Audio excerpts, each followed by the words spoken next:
On the morning of August 12, 2026, the great oak finally fell.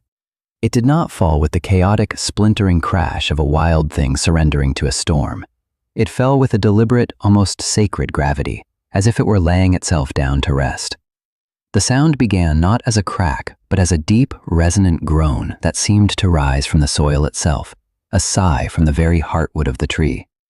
For a few seconds that stretched into an eternity, the 200-year-old giant pivoted on a hinge of its own substance, its immense canopy tracing a slow, majestic arc against the pale Vermont sky. Its branches, which had shaded 5 generations of the farmhouse roof, folded inward like the wings of a colossal bird. Then came the final, ground-shaking thud that vibrated through the soles of your feet and settled deep in your bones. A cloud of dust and displaced air billowed up, smelling of damp earth and fresh, raw oak. When it settled, there was silence. The trunk lay precisely in the narrow corridor of lawn between the meticulously tended vegetable garden and the old dry stone wall. Not a single tomato plant was crushed. Not one stone of the wall was dislodged. The edge of the farmhouse porch, a mere 10 feet from the landing zone, was untouched. Not even a shingle rattled loose by the impact. Garrett, the foreman from Apex Arboricultural Solutions, stood beside his gleaming white truck, his mouth slightly agape. He had been so sure. His laser rangefinder, his clinometer, his software that calculated load dynamics and fall trajectories, all of it had declared this impossible. His data, printed on a formal quote sheet back at the office, had concluded that any attempt at a conventional felling would result in a catastrophic failure. A barber chair split that would send the trunk kicking back directly into the house his company was insured to protect. His official recommendation, the only one sanctioned by his training and his company's liability policy, involved a 100-ton crane, a crew of 6, and a $60,000 price tag. He looked from the perfectly felled tree to the old man standing near the stump. The man, Hollis, was wiping the blade of a single-bitted axe with an oily rag. Beside him on the grass lay 3 wooden wedges and a small sledgehammer. That was all. There was no winch, no rigging, no machinery. Garrett stared at the stump, at the 3 simple, elegant cuts that had achieved what his $250,000 of equipment and certifications had deemed a fool's errand. He could not make the equation balance in his head. The numbers did not compute. To understand how a tree that a certified arborist refused to touch was brought down by one old man with an axe, you have to understand the tree. And to understand the tree, you have to go back 13 years to a different storm and a different argument, the one that set all of this in motion. The year was 2013. A fierce summer squall had just blown through the valley, one of those violent Vermont thunderstorms that arrives without warning and leaves just as quickly, leaving behind a world washed clean and smelling of ozone and wet pine. Hollis was walking the property with his son, Frank. Frank was a good man, a practical man who managed the farm's accounts and dealt with the modern world of suppliers and distributors. He loved his father, but he saw the world through a lens of balance sheets and potential liabilities. Frank pointed up into the dense canopy of the oak. "Dad, look there." A fresh split, pale and raw, scarred the underside of a limb as thick as a man's torso. The limb angled directly over the corner of the house where Frank's son, Caleb, slept. It hadn't fallen, but the storm had revealed a weakness that could no longer be ignored. "It's getting worse," Frank said, his voice tight with a familiar worry. "We can't keep pretending it's fine. We need to call someone. Get it taken down before it comes down on its own." Hollis stood for a long time, looking up. He wasn't just looking at the crack. His eyes traced the line of the entire limb back to the main trunk, followed the trunk down to the root flare, and then surveyed the architecture of the whole tree. He saw how the other branches counterbalanced this one, how the tree's slight lean to the west was a conversation it had been having with the prevailing winds its entire life. "Not yet," Hollis said, his voice quiet but firm. "It's not time." Not time? Frank's frustration, simmering for years over this exact issue, boiled over. "Dad, it's a 2-ton limb hanging over my son's bedroom. What are you waiting for? For it to be lying in his bed?" A 16-year-old Caleb emerged from the house, drawn by the sound of their voices. He was at an age where his grandfather's quiet, old-fashioned ways were a source of constant, low-grade embarrassment. He saw the world through the clear, simple logic of his high school physics class. An object with mass, subject to gravity, with a structural weakness, posed a predictable threat. The solution was equally predictable. "Dad's right, Gramp," Caleb said, siding with his father. "It's just a tree. You can see the crack. Just call a tree service. They have the big trucks and grinders. It would be gone by tomorrow." Hollis looked from his anxious son to his impatient grandson. He saw in them the reflection of a world that had forgotten how to wait, how to listen. A world that saw a problem and immediately reached for the biggest, fastest tool to solve it, without ever stopping to ask if it was the right problem or if the tool fit. "Taking it down now would be more dangerous," Hollis said calmly. "That limb is part of its balance. If you take it off, the tree will shift its weight over the winter. It'll settle in a new way. And I don't know what that way is yet. The whole thing wants to come down, but not like this. We have to wait for it to tell us how." Frank threw his hands up in exasperation. "Tell us? It's a tree, Dad. It's not going to send us a letter. It's going to send a branch through the roof." "Patience," Hollis said. It was the word he used to end so many of their arguments. To Frank, it sounded like stubbornness. To Caleb, it sounded like nonsense. They saw a clear and present danger. Hollis saw a complex system in the process of a slow, graceful failure. And he knew that intervening with brute force at the wrong moment would turn that graceful failure into a catastrophe. That day, a quiet line was drawn. The family would live under the tree, but they would live with a silent disagreement. Frank would watch the tree with anxiety, Caleb with a kind of youthful disdain, and Hollis would watch it with a patient, discerning eye, waiting for it to speak in a language only he seemed to remember. Let me tell you about that oak, because it's where the story really begins. It was a northern red oak, Quercus rubra, and it had been a sapling when the first generation of Hollis's family had cleared this land in the 1790s. They had left it, a single promising tree at the edge of the new pasture, to one day provide shade for the farmhouse they were building, with timber from its felled brethren. The tree had watched the farm being built, had watched generations be born and die under its canopy. Its bark was a thick, deeply furrowed map of time, marked with the scars of lightning strikes from a century ago, the initials of Hollis's own grandfather carved as a boy, and the countless small injuries of a long life. To the town, it was a landmark. To the insurance company, it was a line item in a risk assessment matrix, a significant liability due to its size and proximity to the dwelling.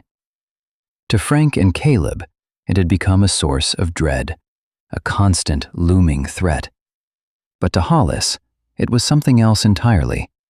It was a biography. He could read its life in its form. He could see where a competing maple had forced it to grow eastward in its youth. The memory of that competition still held as a slight curve in its lower trunk. He could see the record of the great ice storm of 1998 in a crown of stubby, regrown branches. He saw the drought years of the early 2000s in the tighter growth rings he knew were hidden deep inside. This way of seeing was a legacy, passed down from his own father. Hollis's father had been a feller in the days before chainsaws were common, when a man's relationship with a tree was an intimate, strenuous affair of axe and crosscut saw. He had taught Hollis that a tree is not a uniform column of wood. It is a dynamic structure, a bundle of fibers twisted by wind, pulled by gravity, and held in a constant state of tension and compression. He taught Hollis to read the grain before the first cut was ever made. "Never fight the wood," his father used to say, his hand resting on the trunk of a towering pine. Every tree has a story of the forces that shaped it. It holds the memory of every wind that ever bent it. That memory is stored in the wood as tension. A good feller doesn't just cut the tree down. He releases that tension in the right order, so it helps him do the work. This philosophy was embodied in the tool Hollis used. It was a plumb, single-bitted axe with a 32-inch hickory handle. It had belonged to his grandfather. The steel in the head was of a quality that was nearly impossible to find anymore, hand-forged and tempered to hold an edge that could shave the hair from your arm. The head was worn smooth from a century of use and care, the maker's stamp almost polished away. Hollis had rehung it himself a dozen times over the decades, carefully selecting a piece of straight-grained hickory, shaping it with a draw knife and spoke shave until it had the perfect flex and balance, fitting it to the head with a seamless, wedged joint. For Hollis, the axe was not a crude instrument of destruction. It was a scalpel. He knew its weight to the ounce, knew the precise angle to hold it to make the chips fly, knew the sound it made when biting into sound oak versus punky, rotten wood. In a world of disposable, gas-powered, high-decibel machinery, the axe was a quiet, deliberate thing. It demanded knowledge, not just power. A chainsaw could blast its way through wood, overpowering the tree's nature. An axe required you to work with it, to understand the path of least resistance, to sever the fibers with surgical precision. The axe was an extension of a philosophy that valued understanding over force. And so began the long, quiet period of observation. For 13 years, Hollis engaged in a silent dialogue with the great oak. This work was invisible to his family. When they saw him standing at the edge of the lawn, just looking at the tree, they saw an old man procrastinating, lost in thought. They didn't see the meticulous, ongoing assessment he was conducting. In the dead of winter, he would study its bare silhouette against the gray sky. Without the obscuring curtain of leaves, the tree's true structure was revealed. He could see the precise angle of every major limb, the distribution of weight, the subtle list of the trunk that was imperceptible in summer. He noted which branches were weighted with snow and which shedded easily, a clue to their flexibility and health. He saw how the tree braced itself against the bitter northwest winds that scoured the Vermont hills, a living lesson in structural engineering. In the spring, he watched the budding. He looked for uniformity. A branch that leafed out later than the others was a branch in decline, its connection to the life of the trunk weakening. He would stand under it on a calm day and just listen. A healthy tree had a particular silence. A tree with internal decay or stress had a language of creaks and groans, the sound of fibers shifting and parting deep within. Summer was the time of greatest stress. The full weight of the leaves, thousands of pounds of biomass, added a tremendous load to the branches. When the thunderstorms rolled in, Hollis would watch from the porch, not with the fear his son felt, but with a diagnostician's eye. He watched how the tree moved, how the entire structure swayed and absorbed the violent gusts. He saw which limbs whipped wildly and which were rigid and unyielding. The rigid ones were the dangerous ones. They had lost their youthful ability to bend and were storing the force until they reached their breaking point. After every storm, big or small, he would walk the perimeter, his eyes scanning the ground. He wasn't looking for fallen branches. He was looking for what he called warnings. Small, freshly broken twigs, chips of bark dislodged from the trunk. A new dusting of fine sawdust near the base that signaled the work of carpenter ants deep inside. These were the whispers of the tree, the subtle signs of its slow, inevitable decline. During these years, his grandson Caleb went off to college and then to a job in Boston. He studied civil engineering. He learned about load-bearing capacities, tensile strength, and material fatigue. He worked with sophisticated computer-aided design programs that could model the stresses on a bridge or a skyscraper. On his visits home, he would sometimes try to engage his grandfather on the topic of the oak, armed with his new vocabulary. "You know, Gramp," he said one Thanksgiving, "we could model this. If we get the dimensions and estimate the wood density, I could run a simulation. Figure out the exact shear stress on that main fissure." Hollis would just nod patiently. The computer doesn't know about the hollow spot on the north side where the raccoons have a den. It doesn't know about the spiral grain in the trunk from that lightning strike in the 50s. It only knows what you tell it. The tree knows everything. Caleb would sigh, frustrated by what he saw as a romantic, unscientific view. He saw a problem of physics and material science. His grandfather saw a biography and insisted on reading it to the final chapter before acting. The slow, patient work continued, a quiet ritual of observation unseen and unappreciated by the very people it was meant to protect. Hollis was not just watching a tree die. He was waiting for it to arrive at the precise configuration of weakness and balance that would allow him to guide its fall, to make its end as safe and dignified as its long life had been. He was waiting for the solution to reveal itself. On August 11th, 2026, a derecho, a violent line of straight-line winds, tore through New England. It was not a hurricane, but a focused blast of air that hit the farm with the force of a locomotive. When it passed, a massive section of the oak's canopy, the very limb Frank had worried about 13 years earlier, lay shattered on the lawn. It had missed the house by 20 feet, a stroke of dumb luck, but its loss had catastrophically altered the tree's balance. The great oak was now leaning discernibly, menacingly, toward the farmhouse.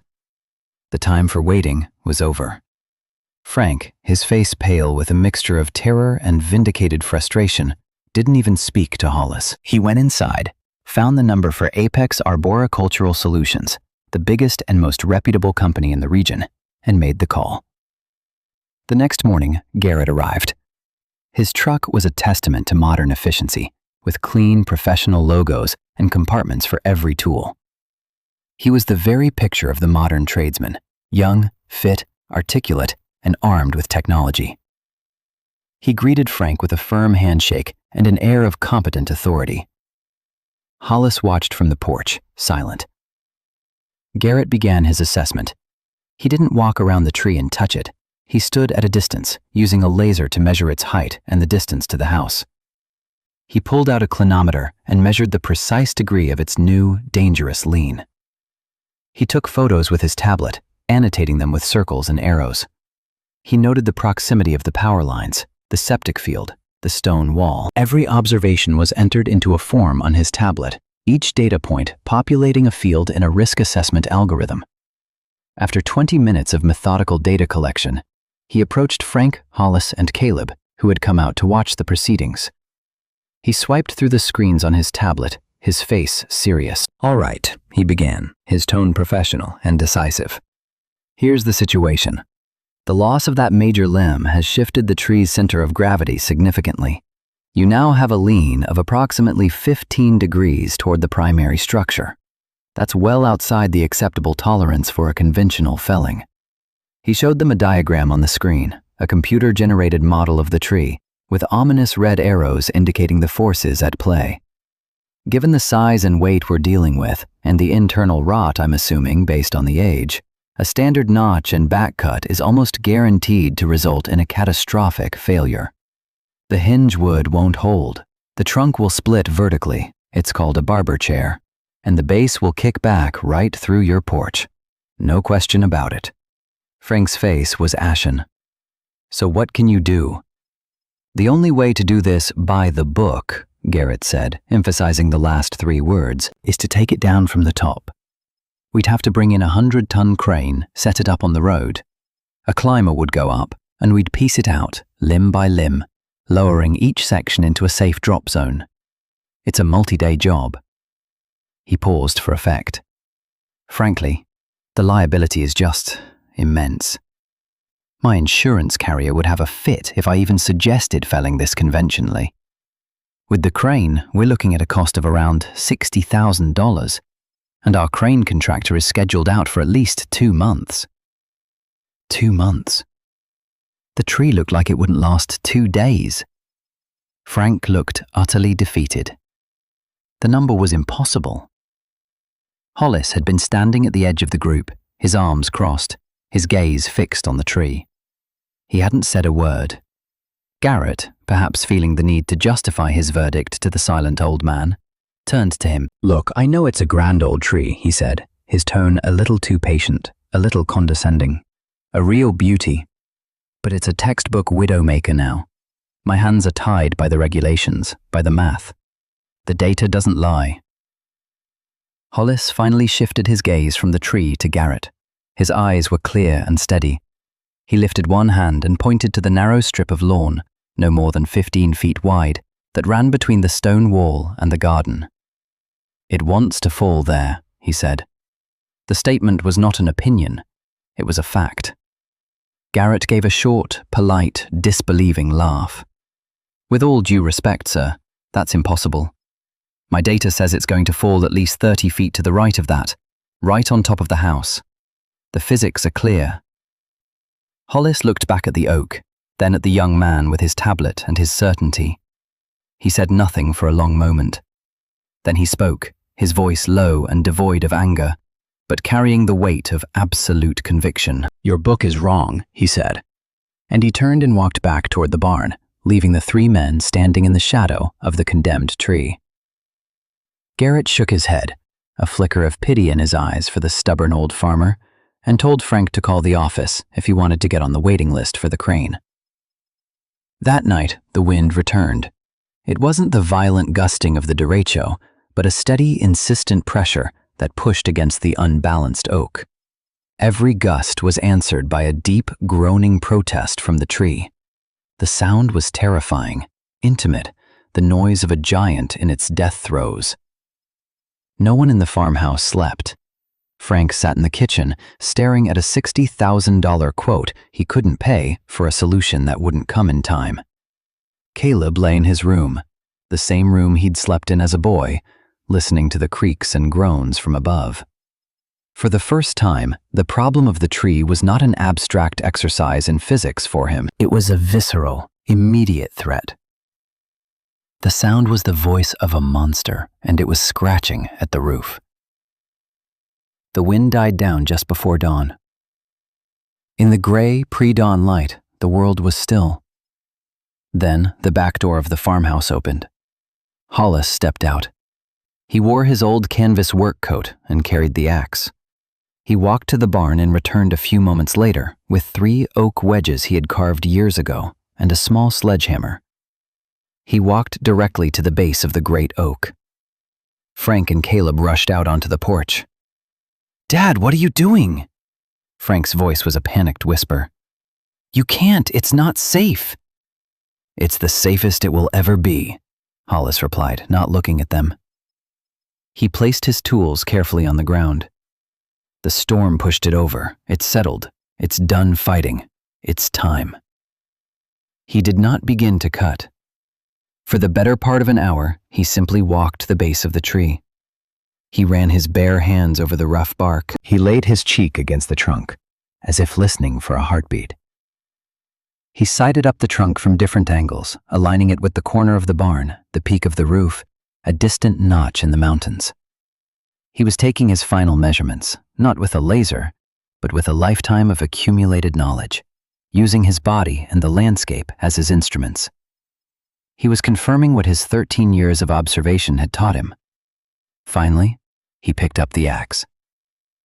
Caleb, the engineer, watched, his mind racing through everything he knew about felling.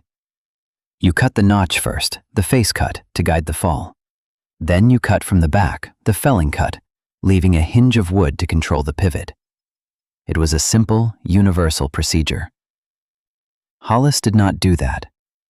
He went to the back of the tree, the side of tension, the side opposite the direction he wanted it to fall. No logger, no certified arborist would ever start there. It was counterintuitive, a violation of standard practice. He swung the axe. The blade bit deep, a clean, sharp sound in the morning air. He wasn't chopping wildly. Each swing was precise, controlled, carving a narrow, horizontal kerf about an inch deep into the trunk. "What is he doing?" Caleb muttered to his father. "That's completely wrong. He's cutting the holding wood first. It'll snap back on him." Hollis was severing a specific band of outer fibers, the ones holding the tree in a state of backward tension against its lean. He was releasing the memory of the wind, just as his father had taught him. He was performing a kind of arboreal acupuncture, relieving a specific pressure point to allow the whole system to relax into its intended path. Then he moved to the front of the tree. He began to chop the face cut, the large wedge-shaped notch that would dictate the direction of the fall. But his notch was unconventional. It was deeper on one side than the other, subtly angled. He wasn't just telling the tree where to fall. He was telling it how to turn as it fell. He knew the trunk held a slight twist, a spiral grain invisible to the casual eye, and his angled cut was designed to work with that twist, not against it. When the notch was complete, a perfect V of wood removed, he moved to the back for the final cut. He chopped in, aiming for a point slightly above the notch to create the hinge. The axe rose and fell with a steady, tireless rhythm. As the cut deepened, the tree began to speak. Soft sighs and creaks came from deep within the trunk. When he was just a few inches from completing the cut, he stopped. He picked up one of the wooden wedges and the sledgehammer. He carefully placed the tip of the wedge into the back cut and gave it a firm tap. Then another. He was not driving it with force. He was using it to apply a slow, steady pressure, gently persuading the tree's immense weight to shift forward onto the hinge. He placed a second wedge, then a third, tapping them in sequence. The groaning from the tree grew louder. Caleb watched, mesmerized. He suddenly understood. His grandfather wasn't just cutting the tree down. He was manipulating its colossal center of gravity with the infinitesimal precision of those wedges. He was tipping the scales. Hollis put down the sledgehammer. He listened. He looked up at the highest branches. He waited. Then he picked up the axe one last time.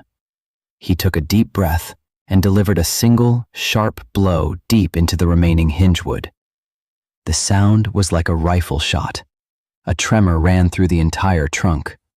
And then, with a deep, final groan, the great oak began its slow, deliberate fall.